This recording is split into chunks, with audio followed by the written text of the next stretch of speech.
My main philosophy is to try to establish what sound the band is looking for and then help them along the way. If that means they want to play live and capture it and that's it, that's fine. And if they want to go very carefully using a metronome and a grid of a computer and put things on piece by piece, that's fine too.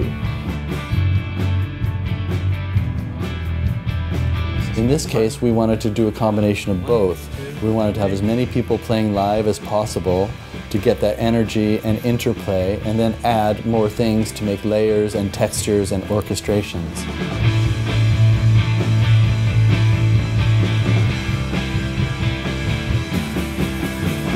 I tend to work with a lot of weird stuff and underground and strange constructions, sometimes 10-minute songs, sometimes very noisy, but I found the music of Tusq to be very well crafted, yet still retaining a great energy.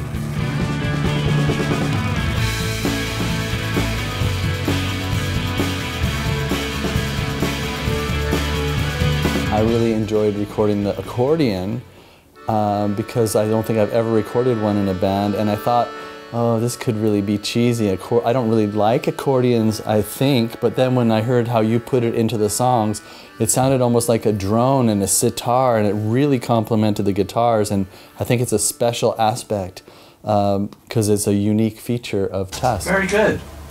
Very good. I have ideas.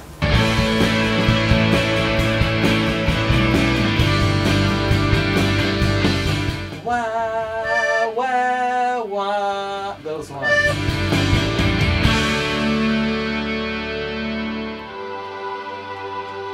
I started as a keyboardist. I spent many years in bands as a keyboardist, especially synthesizers, and the subject of space sounds and weird textures and orchestration using electronic sounds is probably one of my greatest skills and my most experience. So of course it just opened a box of possibilities, and when I worked with you, you already had so many ideas of parts and sounds, and I was just basically improvising off of what you were showing me to say, okay, you've done that, now try to add this higher octave, or try to add these helicopters landing in the middle, like this kind of thing.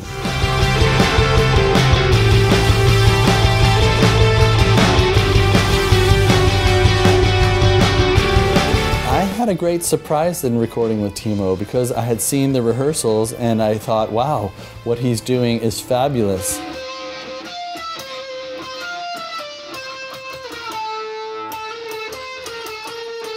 He's like a piano player. There are different voices within his guitar.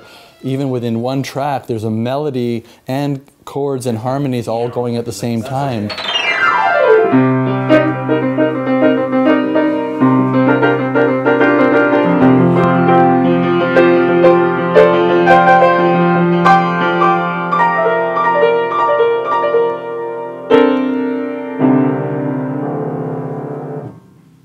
Yeah, sounds okay.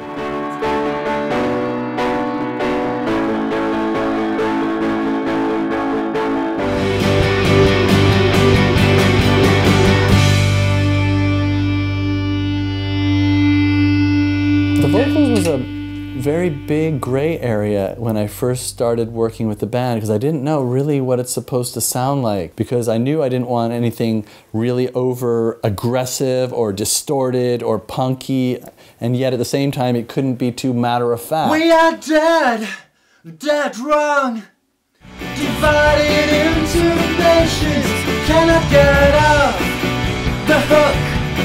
Generally, when it comes to voices, nothing beats the German standard of Neumann microphones. I really love the TLM 170 and the U87, U67. In the case for Tusq, we found a vintage FET 47, which is the great mic that was used on Jimi Hendrix's kick drums and basses. And we used it on the bass and we used it on a lot of vocals, and it's a magical microphone. I really enjoyed finding that one in your studio.